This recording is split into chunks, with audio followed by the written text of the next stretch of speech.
Two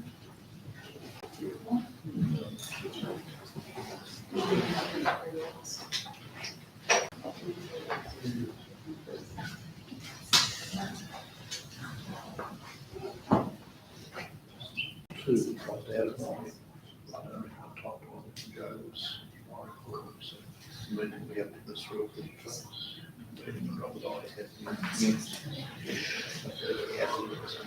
I'll just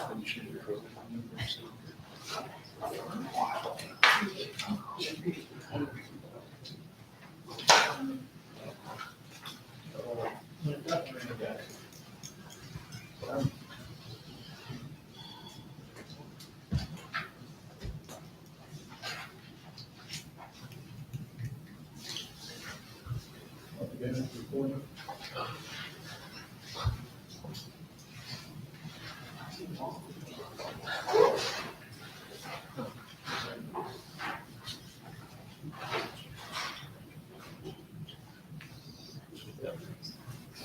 Thank you, everybody, and welcome along to our council meeting for March.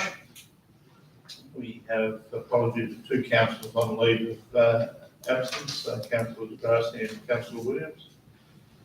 Welcome everybody else along tonight. Having viewed tonight's agenda, does any councillor wish to make a declaration of community interest? Through you, Mayor, not pecuniary interest, but obviously around 13.1 and the clarification of the voting for the community grants. And yes, can be noted that you did leave the room for the discussion on the cricket club in the community grants, so thank you for that. I was in the room, I didn't vote. Yeah. Confirmation of the minutes, 15th of February 2022. Moved and seconded, thank you. Councillor Nicholas and Deputy Mayor, thank you. Any discussion on those minutes? No, thank you. I shall put to acceptance. All those in favour? Passed unanimously, thank you. 5.0 is the Mayor's report, and I've just asked to be added two meetings that missed off there. One was where senior staff and I met with the Sorell Football Club, and the General Manager and I also met with representatives from England on a national level as well. So can I have a move and second for my report, please? Councillor Reid and Councillor Jackson, thank you, and invite any questions, comments regarding that report. Through you, Mayor. Two things I found very particularly interesting in that was the catch up with our Prime Minister and discussions about Sorell and projects, etc.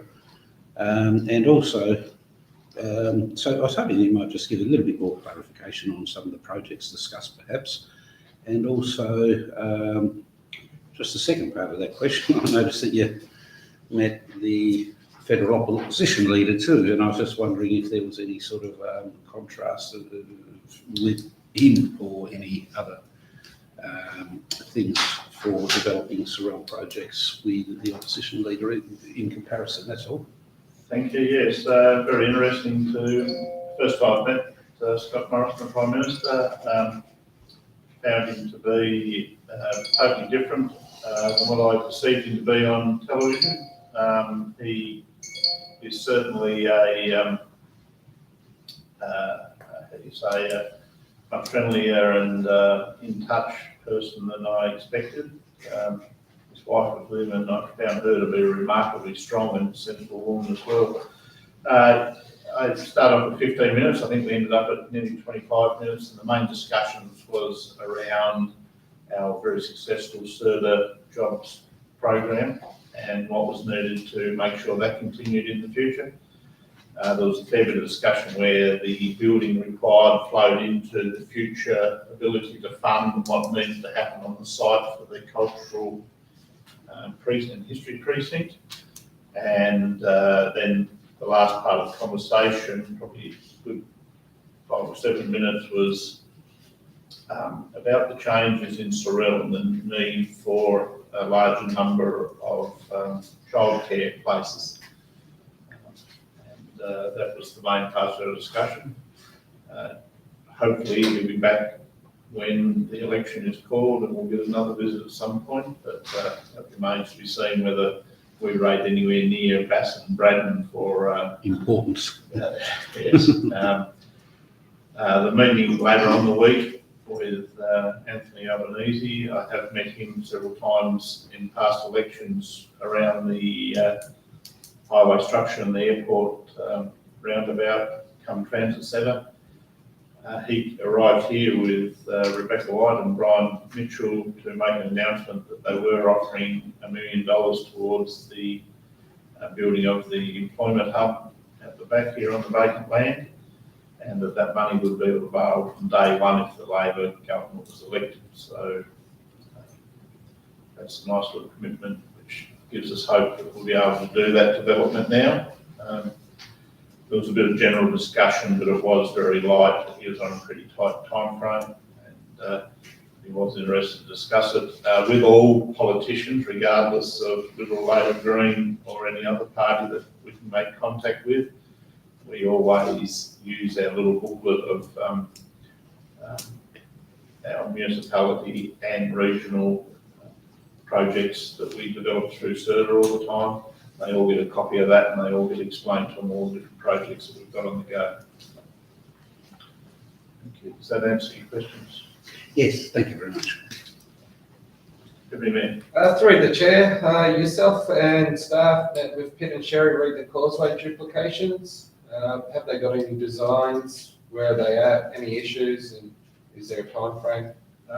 Yeah, they haven't got an engineer design. They have a concept design, and was it last Monday, Russell, or the Monday before? It went on the computer for Public consultation. Public consultation. But that's really about getting through your EPBC licence, not actually anything more than that. So that's the environmental licence to do the work. They still have a lot of work to do on the engineering side of it. The handfish hasn't been spotted, but the starfish has been.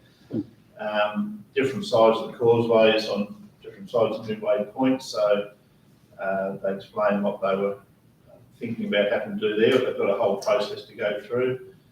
There's a few other design issues they're working on, but at least now we've got a start point and a timeline running.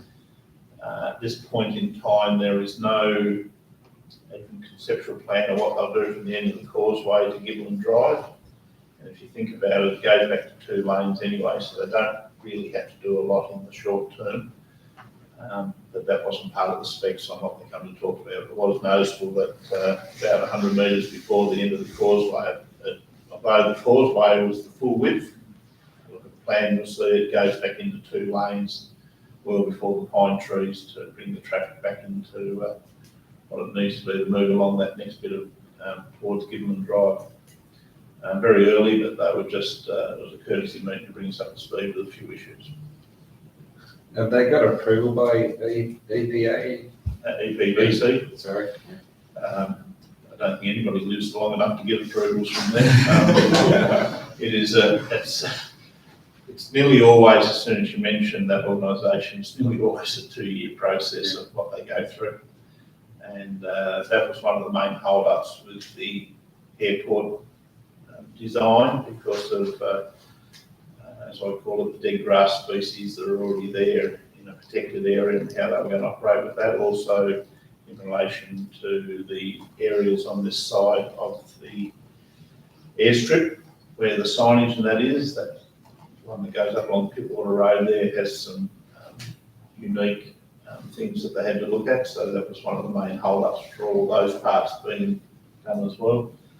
So it is a slow process, and I don't think anybody has the ability to speed it up. It is a thing that just has to happen, and they all know they have to work through it. So they take it very seriously, because it can just stop the whole project if they don't do it right. Could I also ask about your meeting with the men's shed, read their building? Have they got a time frame in place of them that they have to move, and is there any funding for the new building? There's been no indication from any of the political parties about funding. Council cannot afford to do it in their own right, as we're fully aware, so we are seeking that amount of money. If that money comes up less than the 1.5 million we're asking for, we'll have to reassess on the plans that are in there. But a couple of the very good people we've been dealing with the last couple of years at the men's shed. One main one has got some very ill health at the moment, so a step back. And they brought a group of 8 or 9 along so we could just update them on where the project was at. But due to the project's going nowhere, we've got concept and costing to put a facility up there that can incorporate them, the pony club, or the horse riding club I should say, and Lions or any other community group down there. But until we receive some collection commitment for that, nothing else can happen. Thank you. We've shared with them the report and the plan, so that as various political people come along to meet with the men's shed, they can be talking exactly the same language that we are as well in design and costings and the whole process. Through the Mayor, your meeting with local residents Red Ochre access point, could you update this meeting on the discussions that took place? Yes, I survived. Never. It wasn't dragged back out to sea as a beach whale or anything like that. No, it was actually very, very good. One of the people certainly, because of her involvement in the building game, had several ideas. As with most people with a foreshore, they didn't have a full understanding of Crown Parks / parks, government land, the lease process, our responsibility, and the fact we have to depreciate anything, and that coastal erosion is not something that council can and really wants to get involved with because of the sheer cost, and throwing a few rocks along the waterfront is not a short-term or long-term solution. I gave a commitment that within a fortnight I would go back with an idea to them on what the process was. And last week I emailed one of those people just to let them know that Robert, I think Russell and the engineers have been down to view it and work through different scenarios. But because it is on Crown and a lease has to be taken, and there is going down on the foreshore, and as we learned at Primrose, it's no good having steps that get washed out and you've got a 3-foot drop off the end. You have to have a bit of engineering skill to figure out how to do it properly. They are just working through some different concepts. But basically, stairs aren't the answer, because why would we want to build something that doesn't give access to other people with disabilities or parents with prams or carts with the kids and all disabled? So if we're going to do it, we have to do it properly. So we're talking about possibly using where the road comes down and the turning circle there. Yeah. There was discussion about making more parking up on top, but I said I'm not brave enough to go and put a dozer through coastal, and several of the people said no, we don't want that. So it was a very good discussion for a bit over an hour. Thank you. Sorry. Thank you. The Pembroke Park Users Group meeting, how did the meeting go? What are the key issues for the group? Look, I'd be lying if I didn't say storage wasn't an issue. Look, I think most of the group are very appreciative of what's happened over there over the last many years, last 12 years probably, and how it's continuing to develop. Most of the things were fairly minor maintenance issues. With the cricket nets now being more utilised a lot more than they were before, the flight of the cricket ball and where that's going to go in relation to the new car park and little issues like that. A couple of little water issues where there's still water in a couple of areas, which is good for them to raise that because they see things differently when they're out there playing sport. And we also had maintenance staff here from the depot, so that it might be something we can fix overnight, but it's something that can be programmed into the expenditure over there in the near future. Other than that, it was only the more storage. But it's a good opportunity that we've always said we'll have a meeting around that time of the year, because if there is anything of significance that has to come up, and they are little things, at least we can think about where they fit with the possibility in the budget, like a shed there to put the bowling machine in so it's protected, like an extension of a net so it covers and protects the car park or other interests there. So it was quite sensible.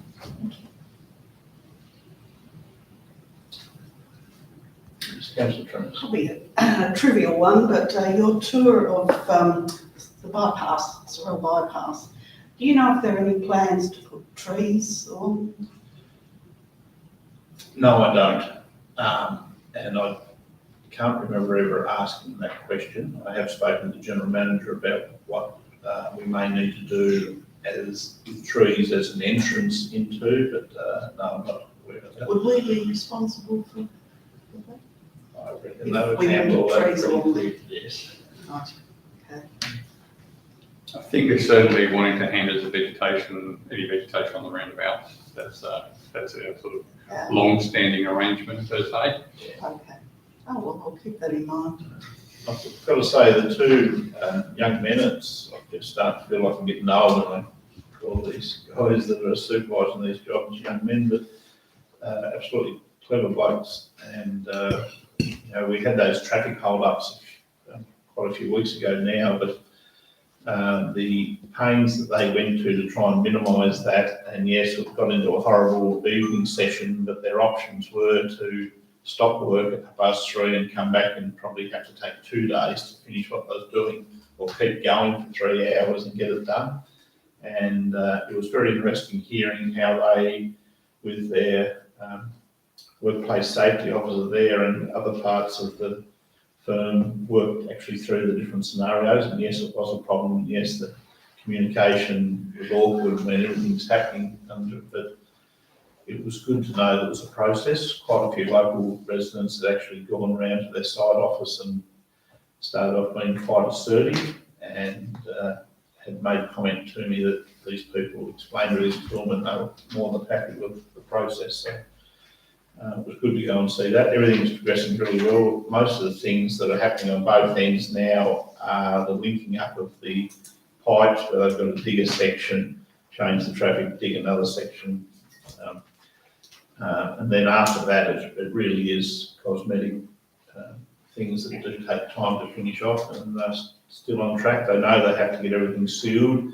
There was still, I don't think they started to do it yet, but the roads have got the last 4 inches of FCR to go on, which is then compacted and sealed. And they know they have to get that done before the temperature turns to, I'm not sure what temperature it is, but they have to get it while there's still warmth in the ground for the bitumen to go down properly. So they really want to get that done, otherwise it means they can't seal until after winter, which wouldn't be acceptable. We did have, speaking of, it might have been the trees that I wasn't able to, I didn't think to ask that question, but most will notice at Midway Point now they're doing the sandstone. That was good. That wasn't in the budget. That came around after discussion with Denise McIntyre, and to her credit, she went away and had a look at it and said, yes, something needs to be done. So they've now started that process, which I think will be quite a good process. And Greg, would you mind grabbing a chair in my office to Wayne, please? Thank you. Yeah, it does look good. There's been very positive feedback on that, instead of just being the new Ayers Rock of Tasmania. Rather costly, I would say. Effective. They did indicate that the jobs are running very sensible to budget.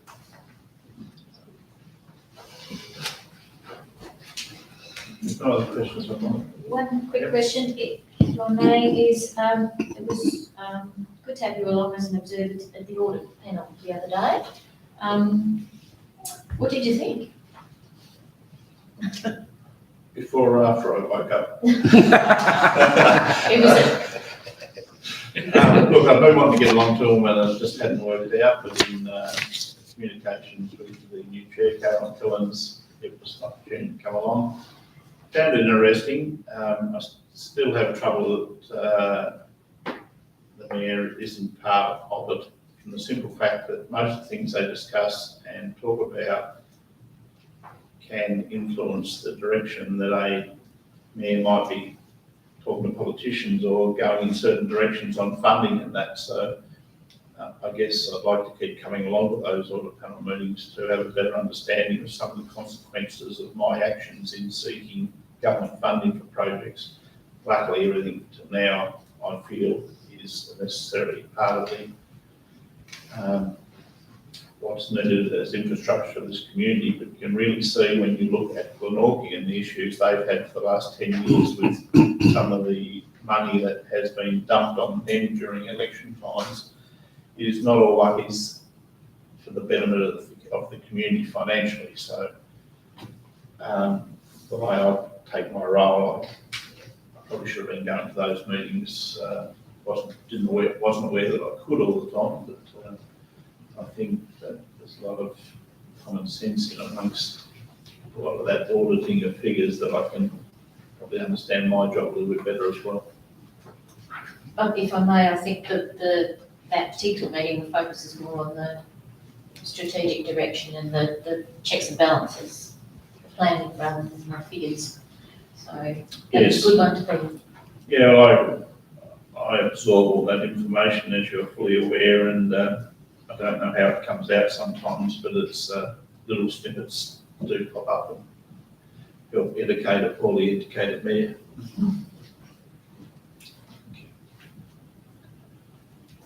There's no other questions on my report. I'll put that to acceptance. All those in favour? Passed unanimously. There's no supplementary items before us tonight. 7.0 is the council workshop report. And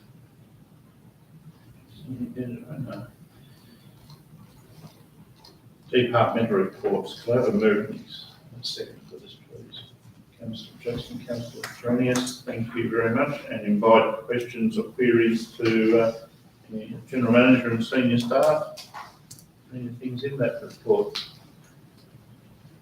Deputy Mayor. Through the chair, I'd just like to ask the General Manager how his meeting around the Dunalley Marina went and what's the forecast for the future, I guess. Through Mayor, there's been many meetings about the Dunalley Marina, both with Parks, Wildlife Service, so on behalf of Crown, of Oxidone, if you like, the seabed and the foreshore, but more so with the proponent and our lawyers around trying to get the three parties to agree with how the development is to occur, the timing and the development deed that goes with it, that locks in parties to do certain things in order for it to progress. That hasn't been resolved, but the intent is still there above the proponents to deliver the marina. It's just the arm wrestle over our expectations on timing and security associated with that, plus Parks as the landowner, and then the proponent themselves as to what they think is reasonable or not. So it hasn't been resolved, but the project's still there, the project's still live. We're just trying to sort out leases and term sheets and things like that. Does the developer have a time frame when they'd like it to actually be completed by, or it's just a waiting game?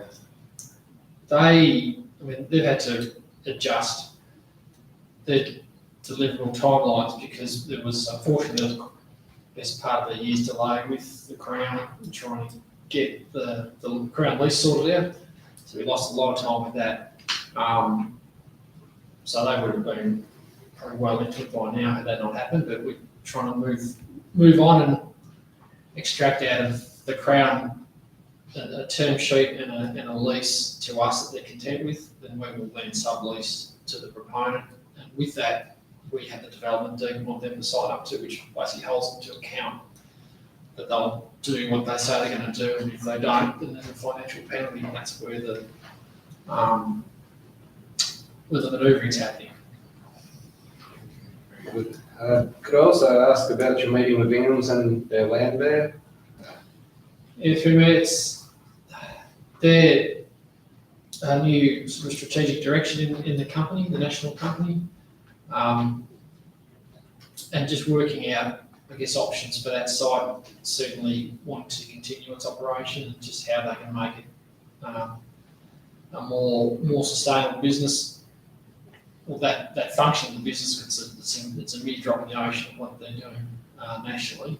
So they're just working out how they can run it a bit more differently, if I can use that fairly clumsy terminology there, that still enables it to provide a product they can get a good return on, but which is going to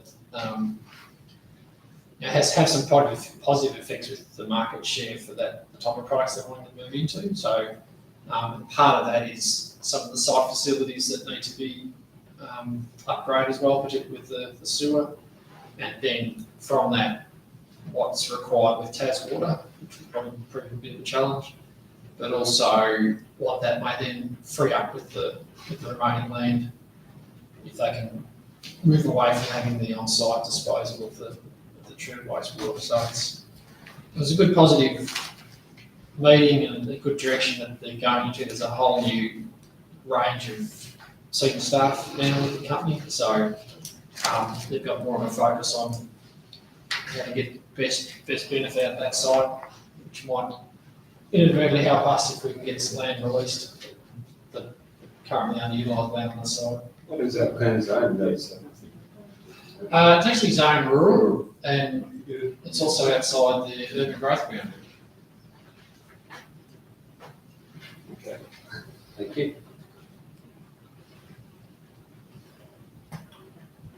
Other questions on departmental reports? I've got a few. You're up next then. Fire away, Councillor.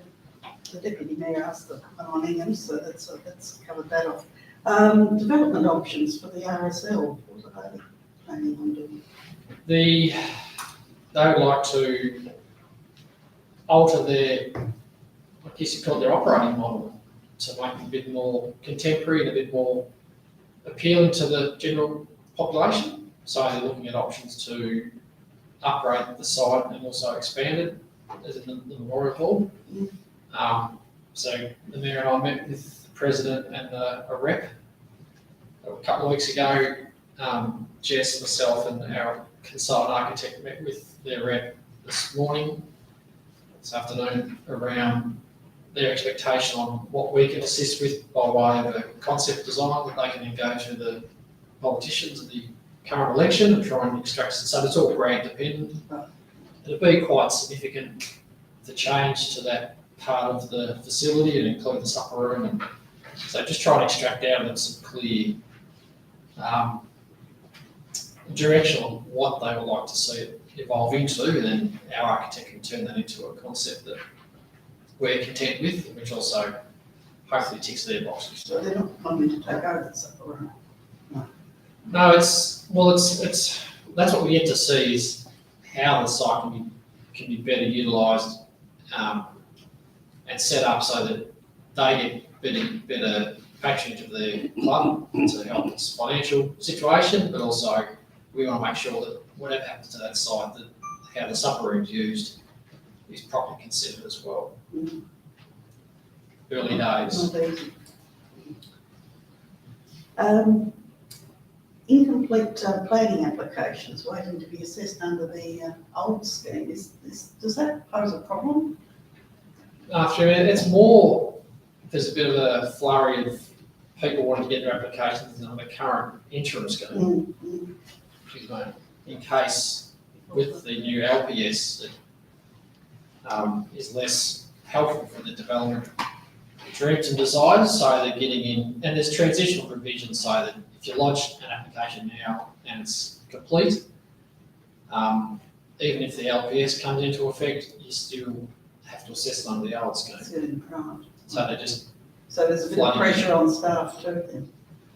yes, and also we need to determine that they actually are complete, and that takes a lot of time. It's almost like a pre-assessment assessment, which you need to be quite detailed as to working out if they provide enough information. Right. There's always happiness and love with that process. with the applicants. Just general. The Arts Tasmania grant and maybe this. Just how's that going?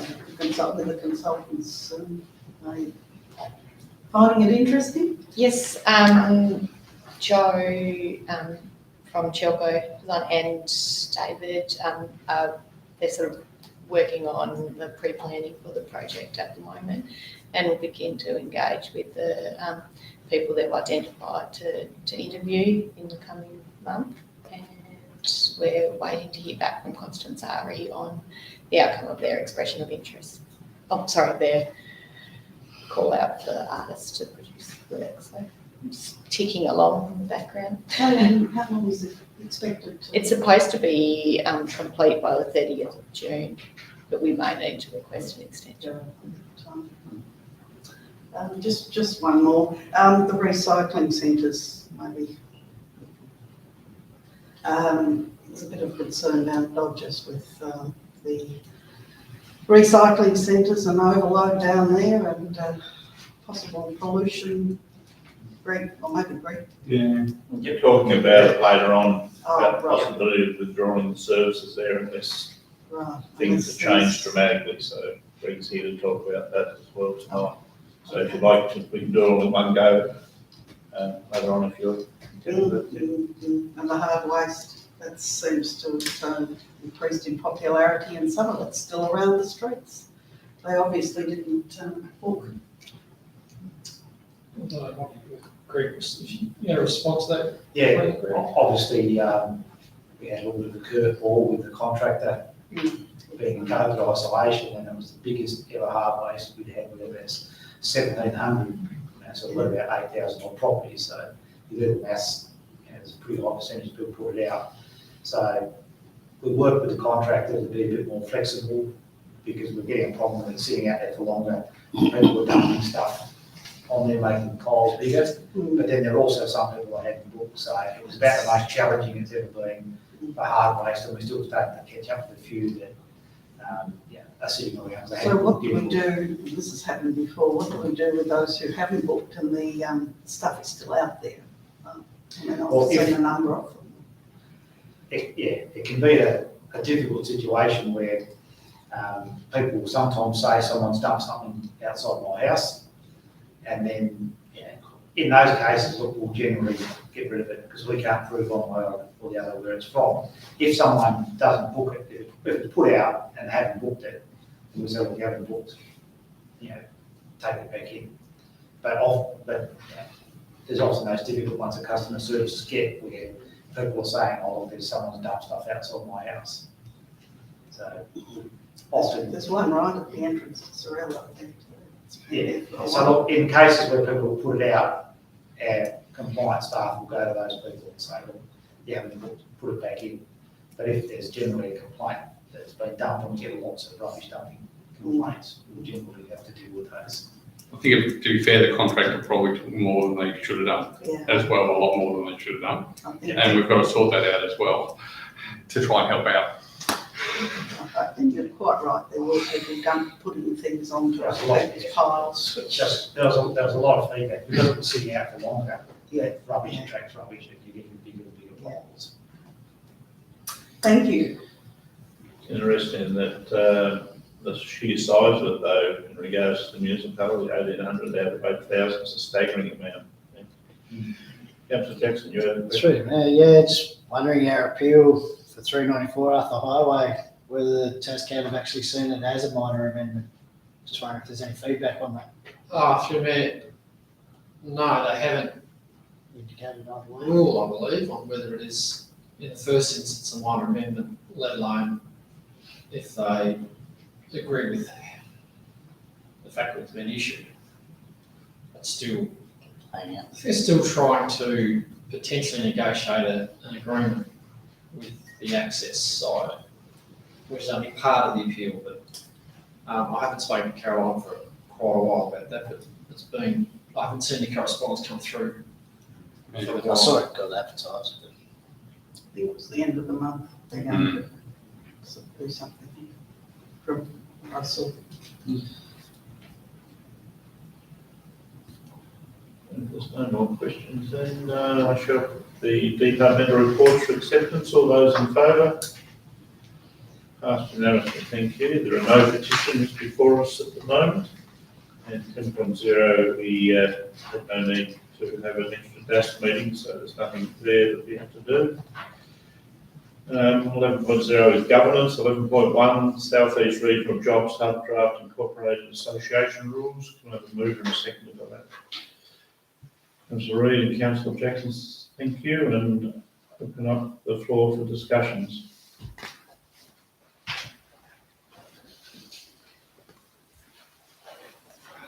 Councillor Reid. I guess a bit of clarifying a bit of context in terms of normally this sort of job support is a federal government responsibility. How does the Job Tasmania and the Jobs Hubs fit with that, with those job actives and the normal support for job seekers? If you can work that out, please let me know. Right, okay. The setup is a lot different. The JAs, the job actives, for many years now has not worked, and that's mainly because of the legislation that's gradually been changed federally.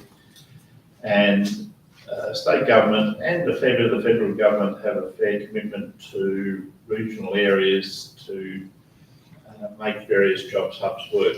Different states doing different things. There's a couple of different paths to this, but we've been very successful in making it work.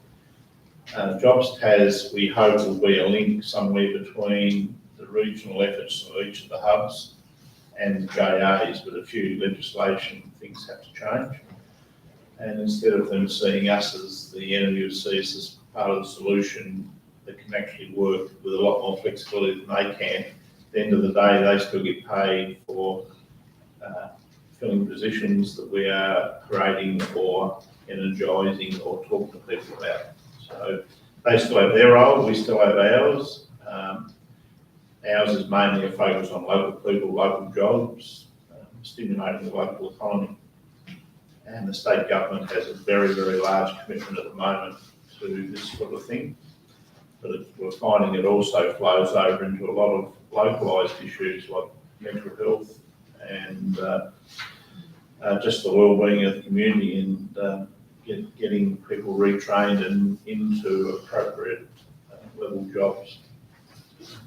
So there's no perfect answer to that other than JAs are going through a transformation, but we're filling a localised approach to it all.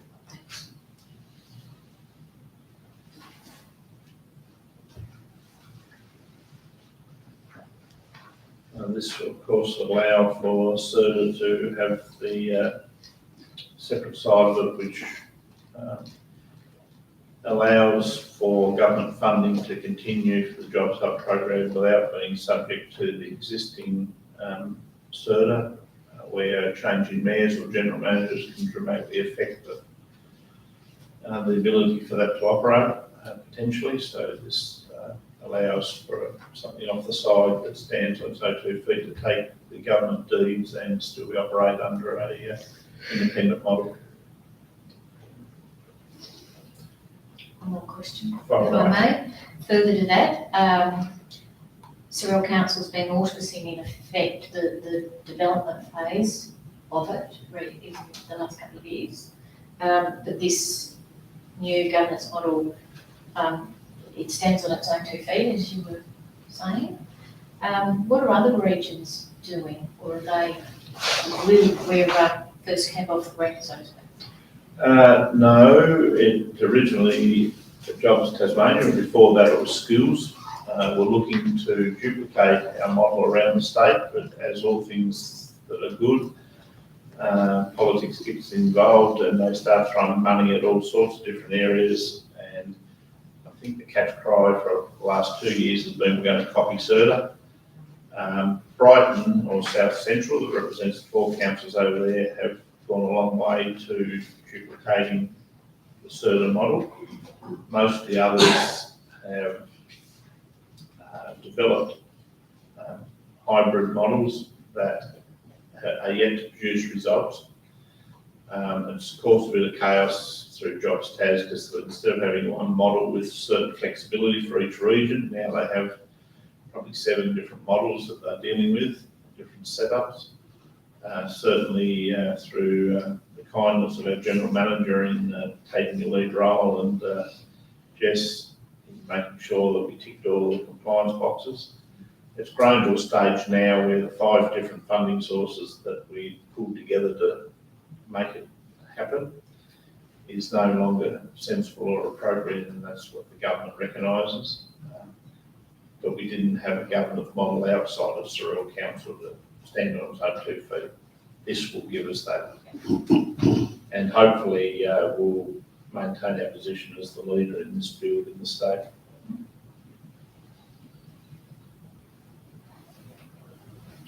If there's nothing else on 11.1, I'll put the motion for acceptance. All those in favour? Thank you very much. And it's quite significant because the Jobs Hub will, and with the funding, hopefully from both political parties, by the time the election's over, will allow for something that's going to be built that will benefit this community for many, many years and see it flow on through generations. So that's quite a significant move by them.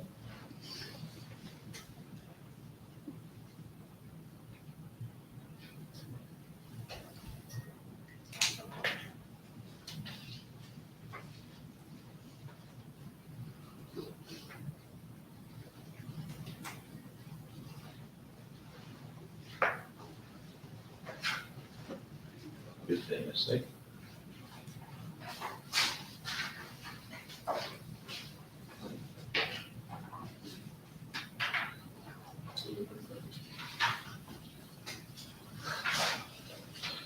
Eleven point two is the Southern Tasmania BMX facility at Pembroke Park. Move and second, please. Deputy Mayor and Councillor Gala, thank you. And open the floor up for discussion on this.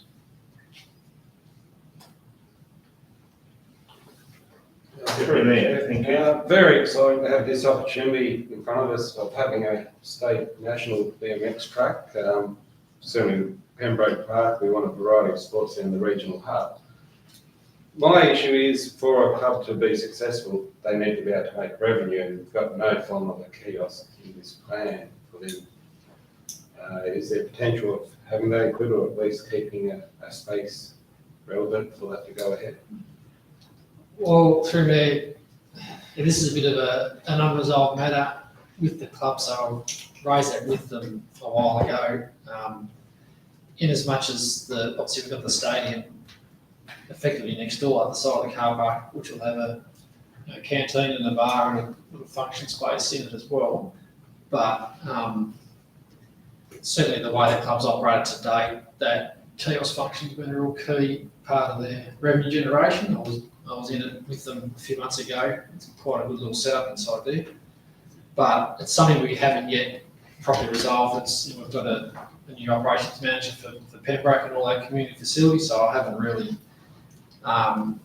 touched on that with him or connected him to the club. It's about how the kiosk operation can run, whether it needs to integrate in with what we're doing or if we can allow them to run one. And we haven't yet settled on the business model for the stadium canteen either. So in terms of the extent to which any distribution of profit from that can go to this club plus the other clubs that are going to use that canteen.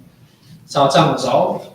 But I guess I've been focused more on the cost and the mechanics of if the course, the track I should say, can fit in the area we have available, getting engaging a specialised designer, which we've done, to first of all determine that it will fit and it will comply with the standards, and then getting a cost estimate to do it, and then testing that cost estimate with a couple of local contractors just to see, because the design is based on the mainland, and then working out from the funding that's potentially available from from Glenorchy, which is a combination of a state government loan plus a state government grant, which would just come to us as one amount of money. The differences between how much that will cover the theoretical cost of the track. So those other details are obviously very important details, but I guess the thing I've been focusing on is whether we can get the facility there in the first place. A number of staff have helped me get this to this point. It's certainly not an area I have expertise in. So we've done the best we can do as far as getting a specialist designer, testing the market from his point of view, and locally we've come up with what we think is the potential cost of doing it in 2 stages, which would be the track and then later lighting. But there's a fairly healthy component of council funds that will need to go to supplement the funds coming across from Glenorchy. And they'll be, based on the cost estimate, they'll be contributing around 70 to 75% of the capital cost. And it was always council's intent to rebuild the existing jump track, we'll call it pump track, but existing jump track over on the other side of the skate park. So we never actually worked out a cost to do that. So that cost is always there.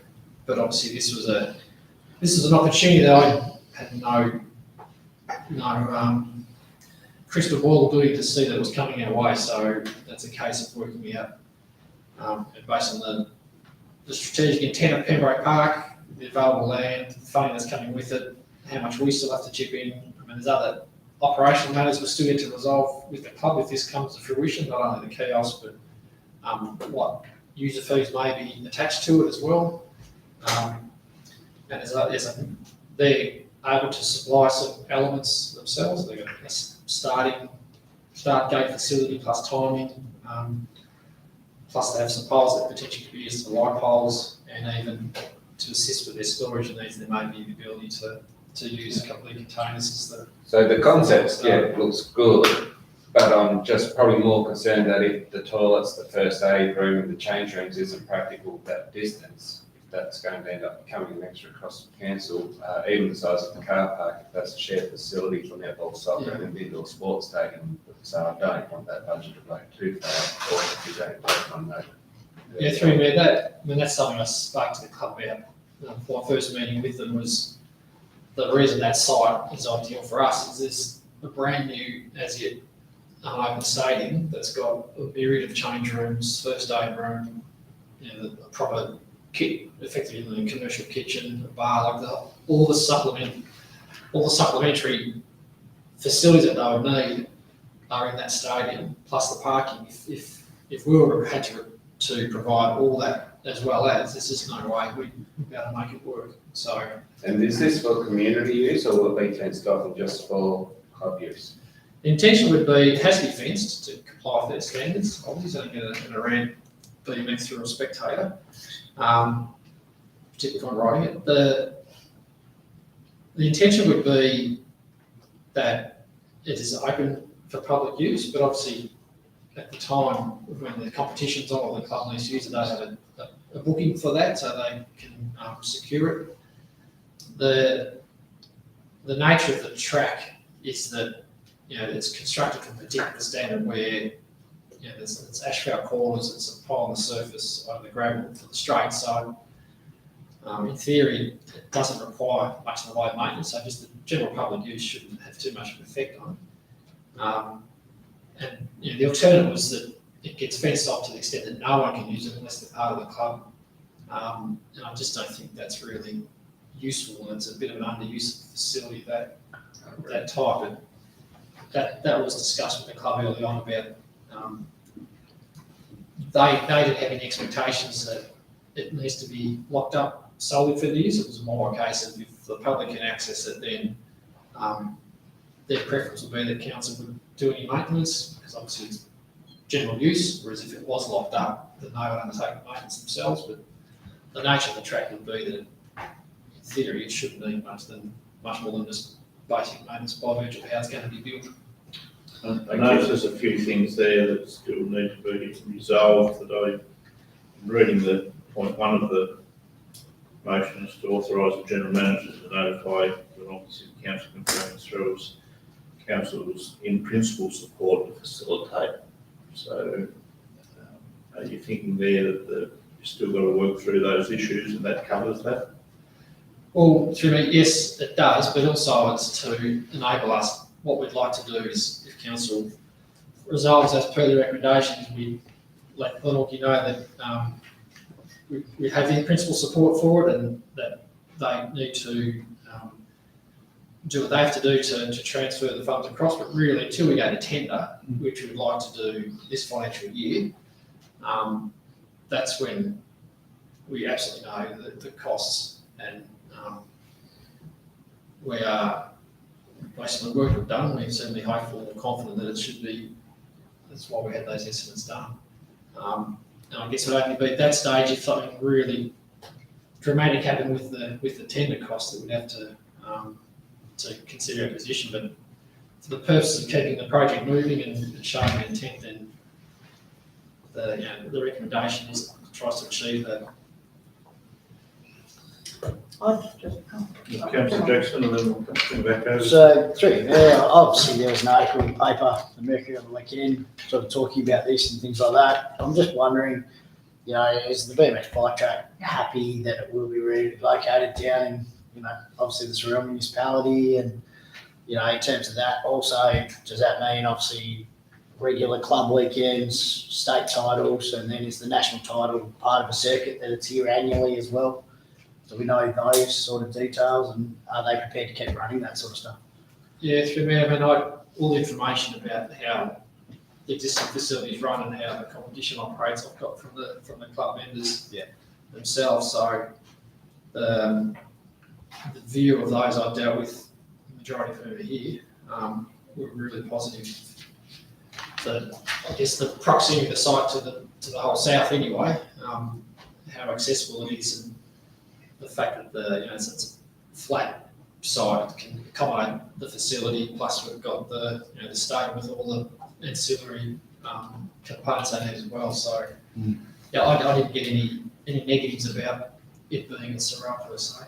And the other question on it is obviously, it has come late. It wasn't part of the foreseeable projects for this year. But is this something we can elevate, given that the election hasn't been called and things like that we can get on the federal radar to try and attract that differential between where we're at now? And we can certainly ask, and I've been dealing with one of the Premier's advisors on this, who's sort of acting as a bit of a middleman between Glenorchy and Community Sport and Rec about how to transfer the funds. It's not a necessarily straightforward thing for the government to do. Yeah. And I've known him for quite some time. I've been very upfront about what our cost estimates are coming back at and the difference, and if there's a way to turn the Premier upside down and shake some more money out of it, that's what we'd like to do. So I'm not assuming it's going to happen, but we'll certainly can ask the questions. Thank you, Councillor Sorell. Probably been answered. Sorry. Actually, I agree with what the Mayor said too, but I think there are a few other things that we have to sort out, and it is support in principle as a recommendation anyway, and I'll go along with that. These things do happen to have a habit of blowing the budget, unforeseen requirements, but I agree with Councillor Jackson trying to see if we can get some further funding if possible. Just to go along with the supporting principle at this stage. Just a couple of questions that raised in my head. There was a quote given, an estimate for 938,000, I think, was for that particular schematic. And then the lighting was going to cost an additional $200,000, so which brought it up to over $1 million, and the funding available was 683. And I thought there's a fair amount of shortfall between that figure and the funding available, and I would hate to think that our council would be subject to fitting that funding gap. Okay. And a couple of things that concern me: do we know the level of participation for the people in our municipality in that particular 100-member group? And also, as with a lot of national standard things, tracks need to be resurfaced, and who would cop the cost for that? So there's a few things that, a few unknowns that are unresolved, and the fact that it's subject to, in principle, support, I would be in favour of that, but I'd like to have those other things answered before we totally commit to any kind of funding shortfall. Well, through me, I don't have any figures on participation within the Sorell municipality and people who would use it. In a matter of total cost, again, unless we go to tender, we're just not going to know. We'll just go around in circles. So it's a commitment to do that. Again, we've at the request of the club engaged so one of the more recognised track designers in the country that we've used, a chap from Brisbane. And interestingly, the cost estimate he provided for the various components when we tested locally was fairly close, which was helpful. So there wasn't a great disparity between the two.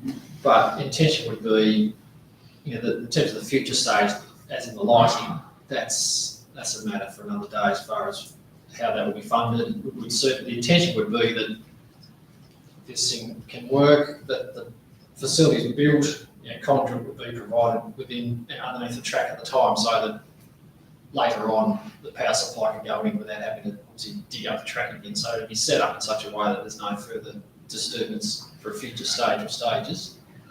And the maintenance of it, like I said, by virtue of it having asphalt corners and this polymer gravel surface, was like how to describe it, it's like glue, gravel glue. And the fact that BMXs, they're reasonably easy on the track surface itself. So the maintenance costs, we're assuming, should be quite low. It'd be good to know how often to maintain a national level, then resurfacing would have to be included, I would think. I mean, it is for everything else, hockey, athletics, they all have to be resurfaced after a certain length of time, and it's not an inconsiderable cost to do that. Yeah, well, through me, I've had a discussion with one of our asset experts, being Paul, around trying to work out the useful life of the various components of the asset and the replacement costs for those components. Principally, the surface we're talking about, just the gravel surface, because the asphalt surface will be pretty bulletproof. I can't off the top of my head tell you what that cost estimate was, but certainly Paul's view was that it'd be comparatively low based on the length of the track, and the fact that it's only a relatively thin top surface that you never need to replace. And it'd be quite a long life between doing that. Okay. Separate to normal maintenance. The tender, once it goes out of tender, they come back to council for approval. It'll be a normal public tender, so we need to get a more detailed design done. Obviously, the bones of it are there, and then we're going to go up to tender and see how it goes. A lot of those points will be raised in a report to council. Yeah. Yeah, because it's basically an earthworks contract with a bit of asphalting and polymer steel, basically. So it's probably likely to be an earthworks contractor who then subbies the surface works for somebody else. Okay.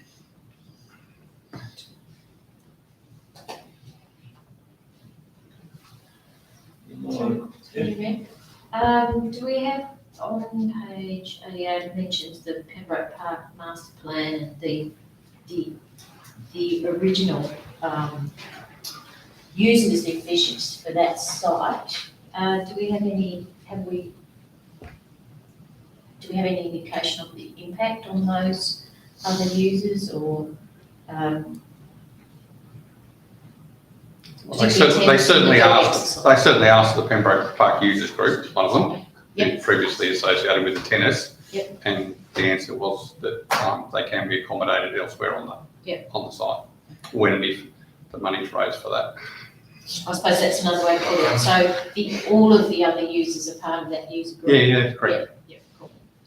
And through the future development of Pembroke beyond this, particularly with respect to tennis and soccer, absolutely dependent on grant funding, so, in effect, this is jump the queue, if you like, and like I said, when we did the master plan, we didn't envisage facilities type, because we just thought,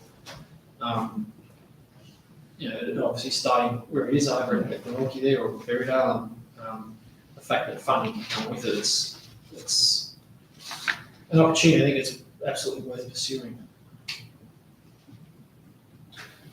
Thank you. With no other comments, I shall put the motion for 11.2. All those in favour? Passed unanimously. Thank you. 12.1 is the ICT strategy. A mover and second, please. Councillor Nichols and Councillor Reid, and open up the floor for discussion on the strategy.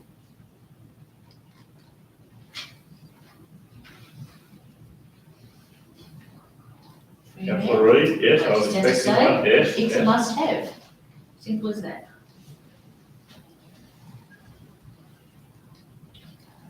Yes, another step in the direction of cover up on all those things that we need to have done these days.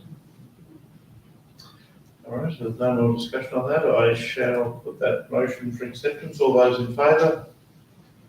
Passed unanimously. I guess well done, Russell, to you and your team. Well done. Oh, this is the first one, so yeah, it's been a bit of work.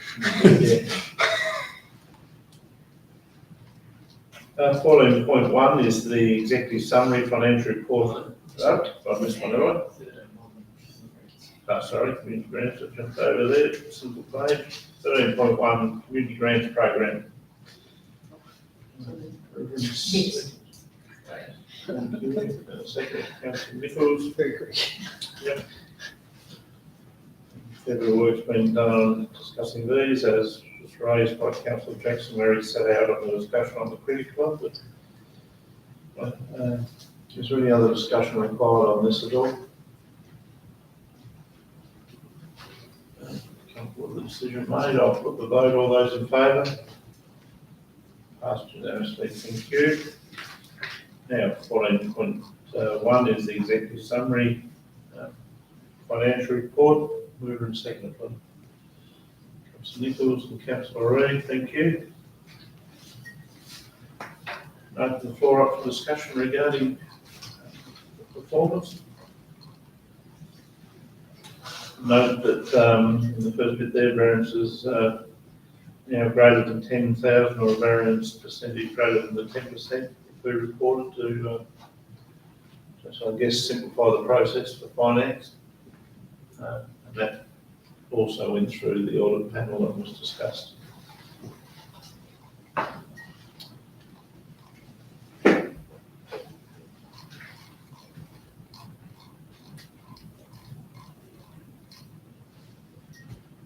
No discussion, everybody's happy with that? That's excellent. I shall put the motion for acceptance. All those in favour? Passed unanimously, thank you. And that brings to an end our normal part of the meeting, and we now open up the floor for questions from the public gallery. Just ask anybody with a few members there, when you stand up, you can just say your name and what area you're from, and just so we've got it on record there. On the speakers, thank you, and Wayne. Mr Mayor, councillors, I'd like to turn around and ask council, what is the general timeframe to answer letters from ratepayers and lawyers? Now, I've got letters here, I can give these council to go through. We've written letters to the general manager, and my solicitors written letters to the general manager. He won't answer nothing, right?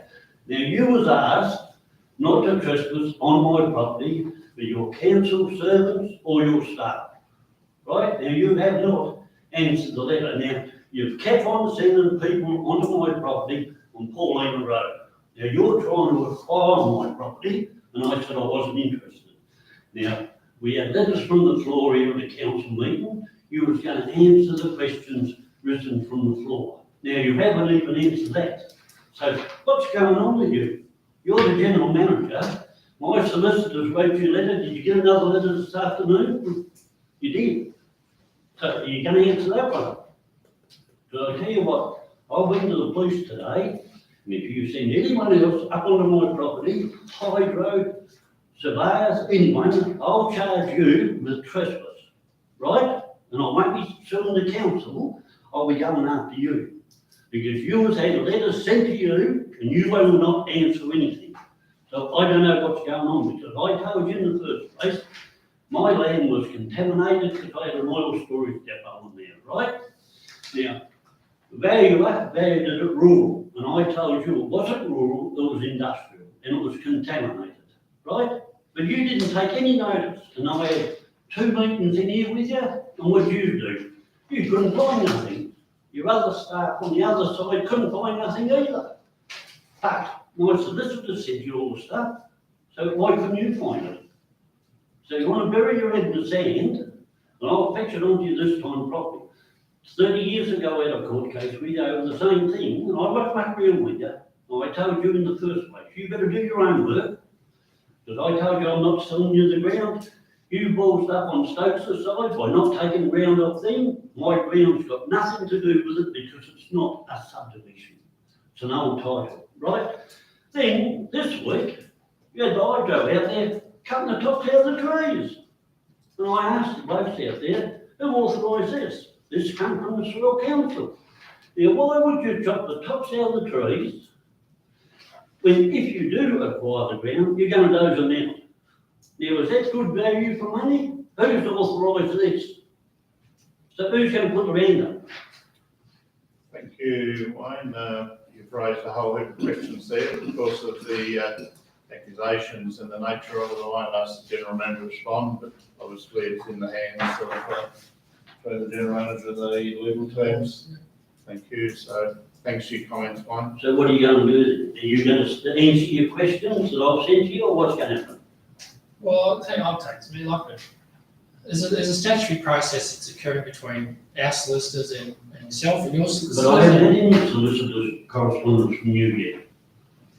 I've been instructing our solicitors to act on our behalf as is appropriate, so Have you put them in registered mail? I haven't been sending letters myself. Pretty Wayne, we're not open to debate here. You've asked a question, please let the General Manager ask it without legal intent, and the rest of the matters can be taken care of outside of this meeting. Yeah, General Manager, I'll anything you wish to go. add? If there's outstanding letters, I can confer with our solicitors and just determine which ones they may be, and if appropriate, provide responses. In how much time? 5 days, 10 days? I'll do it within a couple of weeks, and either No, we want to be a bit quicker than that, because I've got the hydro coming out there next Monday. well, this isn't a public debate. This is about question time. So Yeah, but you won't answer when you send your letters. we've provided the correspondence to our solicitors, and they've taken the view as to whether they should be responding or not on behalf of How come council. you don't get it? Thank you. We won't debate that anymore. General Manager, just give an answer. We can discuss it after the meeting if you wish to, but it's a legal issue that's not open to this discussion at this meeting. Any other questions from the gallery at all? Sharon? Sharon Follering, Hamilton Corset. In regard to the special leave, read the two councillors, Councillor de Grassi and Williams, could you please tell me what the time frame is now takes those councillors' special leave up to, please? I take that on notice, Mayor, because I need to work out the prior periods and. No, but when does the current leave finish? When do they have special leave to? You want to give me 2 seconds? I'll just. We'll come back to that in a few All right. seconds. We can actually answer that on notice. And the other questions too, the ratepayers have been up for a considerable amount in regard to this issue. I'd also like to put the council on notice that I'd like to know what the total payments to these two councillors now stand at, and what the total period of time is after this leave expires. Does that take them up to? That's something we'll have to take on notice, Sharon, to respond to that. Thank you. And I might just, Robert will just come back in a couple of secs. So, any other questions or while Robert's looking at those details? Matthew Duncan from Glenorchy, former president of the Southern City BMX Club. Not so much a question, just more a comment regarding the surface of the track. The polymer, like Robert said, is a special glue that sets the gravel, so it stays hard. It's 10 years maintenance free. So, bar any vandalism to the track, it should be, it's maintenance free. Also, regarding participation for the municipality residents, Graham and Jill here are from Dodgers Ferry. Personally, I don't know too many more people from Sorell area that are members of the club, but it does open up a wider range of suburbs for members to join. So that's something that we're excited about. Yes, I think there's been probably well over 15, so we're approaching 20, I guess. People have expressed interest in the fact that it is likely to develop, so I think we probably would see swelling numbers from here. But, be interesting to see if we get the opportunity to do it. So, thank you. So through me, the Councillor de Williams, it's till the 25th of May, and Councillor de Grassi, 11th of April. Thank you. Now the numbers, of course, Rob will have to do that separately, Sharon, for you. Thank you. Any other questions at all? All right, with that, we've got to move into close, so I thank everybody for their attendance and thank you very much, and we'll move into close. Thank you. A few minutes.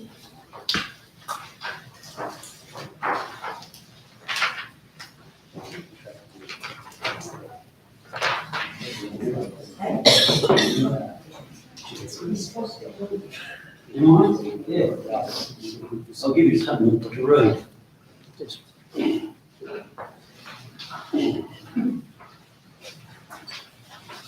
Thank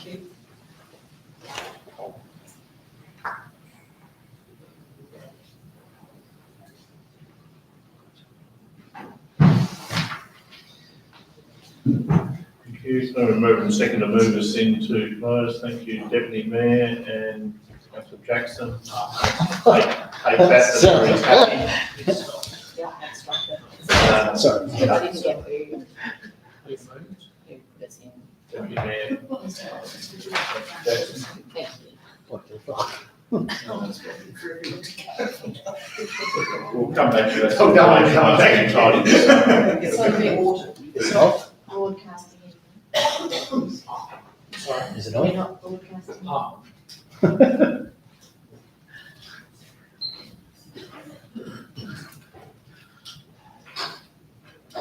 Very safe, very still, like the cameras are frozen.